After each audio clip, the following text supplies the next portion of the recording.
திமுக திராவிட முன்னேற்ற கழகத்தை வளர்த்தது யார் என்றால் மனித புனிதர் புரட்சி தலைவர் எம்ஜிஆர்.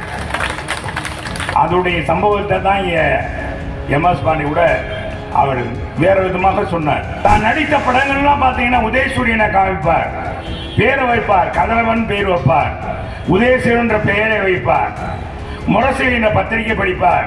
திராவிட முன்னேற்ற கழகத்திலே கழக தொண்டர்கள் அனைவரும் திமுகவில் இருந்த தலைவர்களாம் வளர்ந்தார்கள். உங்களுக்கு என்னையா பின்பலம்? நேற்று வரை நயன்தாரா பிடிச்சிட்டு இருந்தவருக்கு நீ நாளைக்கு துணை முதலமைச்சர் கொடுக்கிறீங்களே, இதே ஸ்டாலினுக்கு என்ன தெரியும்?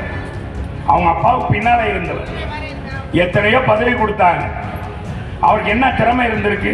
எனவே புரட்சி தலைவர் சொன்னதை போல இந்த நாட்டை ஏமாற்றி கொண்டு வருவதற்கு ஏமாற்றவர்கள் நிச்சயமாக தொடர்ந்து ஏமாற்றவர். ஒரு முறை ஏமாற்றலாம், மறுமுறை ஏமாற்றம், எப்பவும் ஏமாற்ற முடியாது.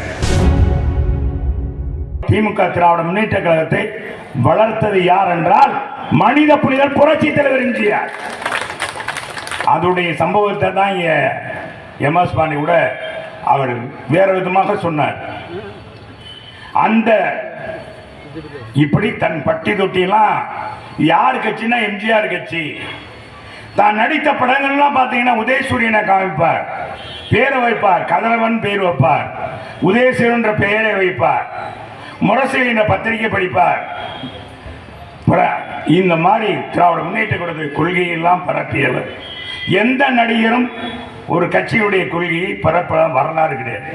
அப்படி வளர்த்த அந்த திராவிட முன்னேற்ற கழகம் தன்னால் உருவாக்கப்பட்டு முதலமைச்சர் ஆக்கி தலைவர் ஆசனத்தில் உட்கார வைத்த அதே கருணாநிதி தன்னை தூக்கி எரிந்த பிறகு அதைத்தான் தம்பி எஸ் டி ஜெயபால் அழகாக சொன்னார். நான் அதுக்கெல்லாம் போக விரும்பல சொன்னார். அப்ப அண்ணா இருக்கு வரை என்னாச்சு? திராவிட முன்னேற்ற கழகத்திலே கழக தொண்டர்கள் அனைவரும் திமுகவில் இருந்த தலைவர்களாம் வளர்ந்தார்கள். அதுதான் நாவலர் நெடுங்கிய வந்தார். உழைத்து உழைத்து முன்னேறியவர் எடப்பாடியார். உங்களுக்கு என்னையா பின்பலம்? நேற்று வரை நயன்தாரா பிடிச்சிட்டு இருந்தவருக்கு நீ நாளைக்கு துணை முதலமைச்சர் கொடுக்கிறீங்களே, அவருக்கு என்ன தெரியும் மக்களுடைய பிரச்சனை? இதே ஸ்டாலினுக்கு என்ன தெரியும்? அவங்க அப்பாவுக்கு பின்னால இருந்தவர் எத்தனையோ பதவி கொடுத்தாங்க, அவருக்கு என்ன திறமை இருந்திருக்கு? இன்னைக்கு அமெரிக்கா போனார் பார்த்தீங்களா, ஜிம்முக்கு போறாரு, சைக்கிள் ஓட்டுறாரு, பாருங்க செஸ் விளையாடுறாரு, அப்புறம் என்னமோ ஒரு புது விளையாட்டுப்பான் கட்டையில தட்டி விடுறது. இதுக்கெல்லாம் இது மாதிரி ஒரு முதலமைச்சர் கூட இது மாதிரி செஞ்சதே கிடையாது.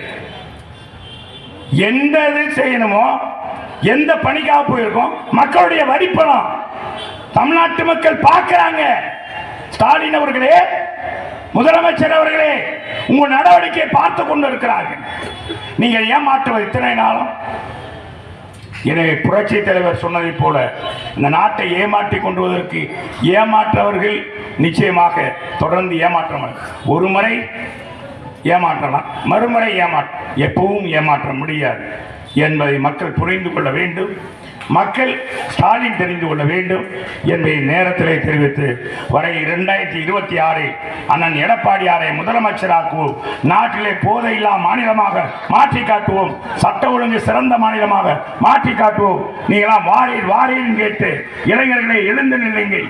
நாளை சமுதாயத்தை உருவாக்க, நல்ல தமிழகத்தை உருவாக்க, மக்களுக்கான ஆட்சியை கொடுக்கக்கூடிய வல்லமை திறமை படைத்த அண்ணன் எடப்பாடியாரை முதலமைச்சர் ஆக்கி காட்டுவோம். இதுதான் அண்ணா பிறந்த நாளை நாம் சூழலை ஏற்போம் என்று சொல்லி. இதுபோன்ற செய்திகளை மேலும் தெரிந்து கொள்ள எங்களது யூடியூப், ஃபேஸ்புக் மற்றும் ட்விட்டர் ஆப்களை சப்ஸ்கிரைப் செய்யவும்.